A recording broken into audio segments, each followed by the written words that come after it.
ત્યારે શાળા પરિવાર વતી આપ સર્વનું અત્રે અભિનંદન ભર્યું હાર્દિક સ્વાગત છે। આજે આ પવિત્ર પ્રસંગે આંગણવાડી બાલવાટિકા અને ધોરણ 1 માં આગમન પ્રારંભે આપણે સરળોત્સવ કાર્યક્રમની સારા સંસ્કારોનું સિંચન રહેતા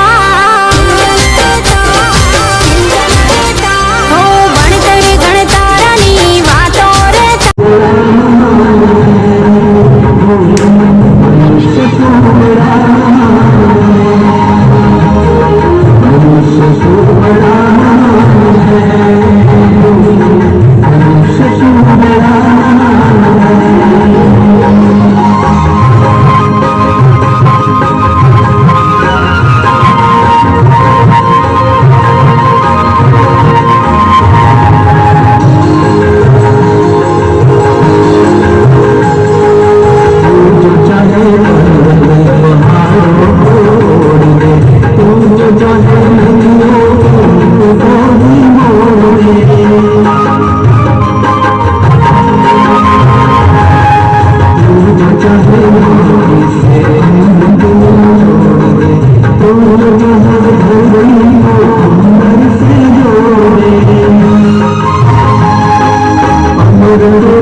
કડીનો એકડો અમને શીખવાડ્યો અમારા ગુરુજીનો બહુ મોટો ફાળો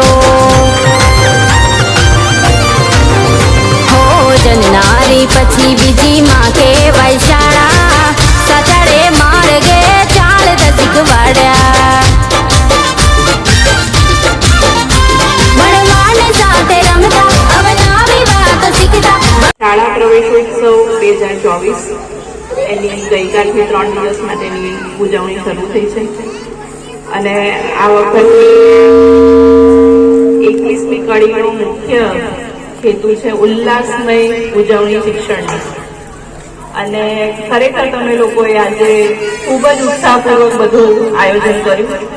બાળકોને, વાલીઓની માટે અને શિક્ષકોને સવિશેષ રીતે અભિનંદન આપું છું, કારણ કે બાળક જો ઉલ્લાસથી આવશે તો જ એનામાં શિક્ષણ પ્રત્યેની રુચિ કેળવાય, એને પ્રેમ વધશે, એના મિત્રો જોડે આવશે, શિક્ષક જોડેનો પ્રેમ, પરિવાર તરફથી મળશે કે ના ભાઈ તારે ભણવા માટે જવાનું છે, શિક્ષણ પ્રત્યે એની લગાવ જેટલો વધશે એટલું જ શાળામાં આવવા માટે પ્રેરાશે અને એ જ આપણો ધ્યેય છે કે દરેક બાળક શાળામાં આવે, નિયમિત રીતે આવે અને શાળામાં ગુણવત્તાસભર શિક્ષણનું એને મળે.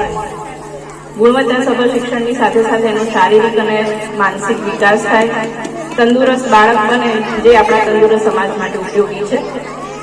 એટલે બધા વાળા બાળકો ચોકલેટ આપી છે, ચોકલેટ ખાજો પણ ભણવા આવજો, બરાબર? ભણવાનું ખૂબ અગત્યનું છે. તમારા સ્કૂલમાંથી જે રવિભાઈ હમણાં આવ્યા હતા, ભણી ગણીના સારા એન્જિનિયર બન્યા છે ક્લાસ 2. એટલે આગળ જીવનમાં જે કોઈ અઘરી એક્ઝામ આવશે એના માટે તમારે અત્યારથી સશક્ત થવાનું છે. જેમ ખેલકૂદમાં બાળકો આગળ આવે છે એ રીતે ગણિત વિજ્ઞાનમાં બી ઘણા બાળકો આગળ આવ્યા છે. બહુ જ સારું કહેવાય, કારણ કે નાનપણથી જ એમને ગણિત, વિજ્ઞાન, રમતગમત એમાં જો રસ કેળવાયો તો એ અગત્યની જે સ્પર્ધાત્મક પરીક્ષાઓ આવે છે એમાં સારું રહે છે એમનું પ્રદર્શન. એટલે દરેક બાળકોને મારી વિનંતી છે કે રોજ આવવાનું. આ એક મુદ્દો ખૂબ સરસ આપણે વણી લીધો કે નિયમિતતા માટે પણ તમે લોકોએ એને ઇનામ આપ્યું છે. સ્કૂલમાં નિયમિત આવે બાળક એ ખૂબ જરૂરી છે, તો જ એનામાં શિસ્તનું એક બીજ રોપાશે જે એને એક નિયમિત અને શિસ્ત આગ્રહી વ્યક્તિ બનાવી શકશે. છેલ્લે હું એક જ શ્લોક બોલીને વિરમીશ કે નાસ્તિ વિદ્યા સમો બંધુ, નાસ્તિ વિદ્યા સમસુત, નાસ્તિ વિદ્યા સમવિત્તમ, નાસ્તિ વિદ્યા સમમ સુખમ. એટલે વિદ્યા જેવું બીજું કંઈ જ નથી. ના એની જોડે ધનની કમ્પેરિઝન થઈ શકશે, ના કોઈ સગા સંબંધીની. એટલે વિદ્યા જેવું કોઈ સુખ નથી. વિદ્યાથી તમારામાં પ્રગતિશીલ વિચારો આવશે અને એ તમારી સાચી કેળવણી છે. પ્રવેશ ઉત્સવ 2024 આજે 24મી વર્ષથી આપણા વડાપ્રધાન માનનીય નરેન્દ્રભાઈ મોદી સાહેબ જ્યારે ગુજરાતના મુખ્યમંત્રી હતા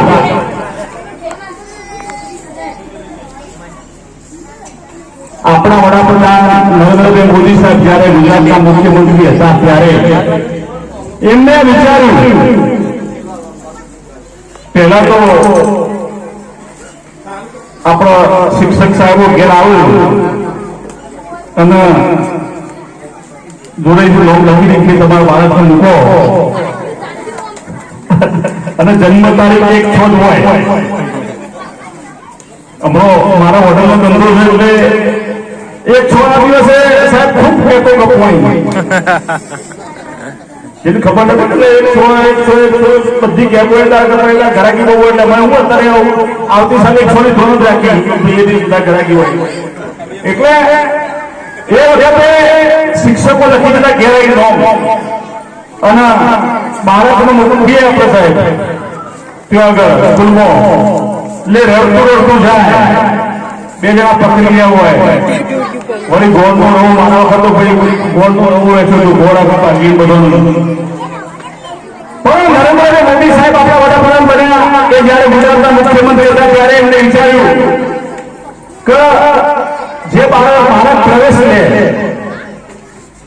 એક ભાઈ સાયલેન્ટ થયો, અવાજ નહીં કોઈના. આ બાળક પ્રવેશ લે એટલે હસતો હસતો સ્કૂલમાં જાય, ઘેરથી કાઢવો ના પડે, ભણવા જાય. એના મનમાં એવી અસર ના થાય કે હું ખરાબ જગ્યાએ જઉં છું. એને મત થાય હું એક સારી જગ્યાએ જઉં છું, મારા ઉજ્જવળ ભવિષ્ય માટે જઉં છું. એટલે તમામ ભૂલકાઓને અહીંયા બેઠેલા કે તમારા પોતાના સ્કૂલમાં આવવા તમારે જાતે જ તૈયાર થઈ જવાનું.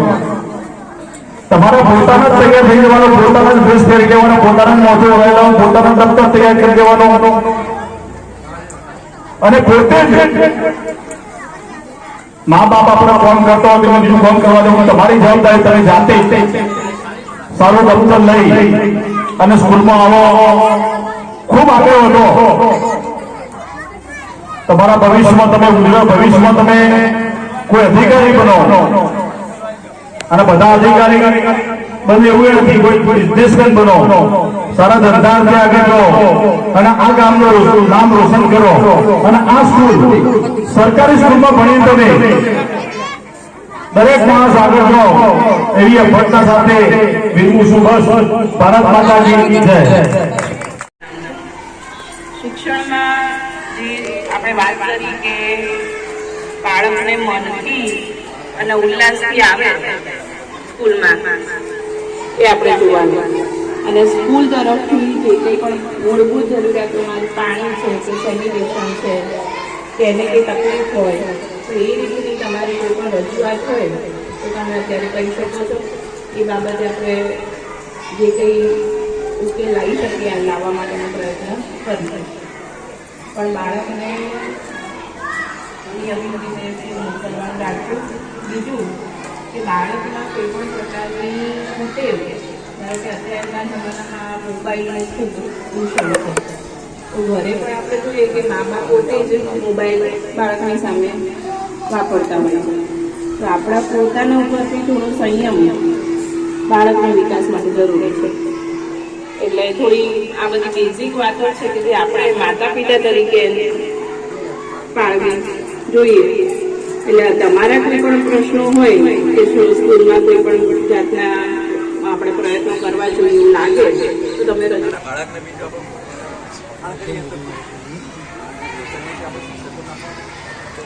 રાજબેન की माइक ले लें. એમની જાતે ડબલ મહેનતથી કામ કરે અને આપણા વિદ્યાર્થીઓ અમુક વાર હું નસીબદાર આવું છું તો થોડીક વાર હાજરી ઓછી તો આ ભૂલ ના થાય. राजूबेन की माइक ले लो. સાહેબ બેન ના આવે રજા ઉપર હોય माइक ले लो. તો એક દિવસ માનો કે બેન કે સાહેબ ના આવ્યા તો એ એટલાથી અધૂરું હશે ને ત્યાંથી ચાલુ તમારું બાળક ના આવ્યું બે દિવસ તો થોડું ફરીથી ચાલુ થયું. राजूबेन आलो बात कर. राजूबेन વધારે હાજરી છે. તો આપણે એક પણ દિવસ બાળક ઘેર ના રહે એ જોવાની જવાબદારી આપણી. હાજરી નિયમિતતા આપણે નિયમિતતા હશે આપોઆપ બાળક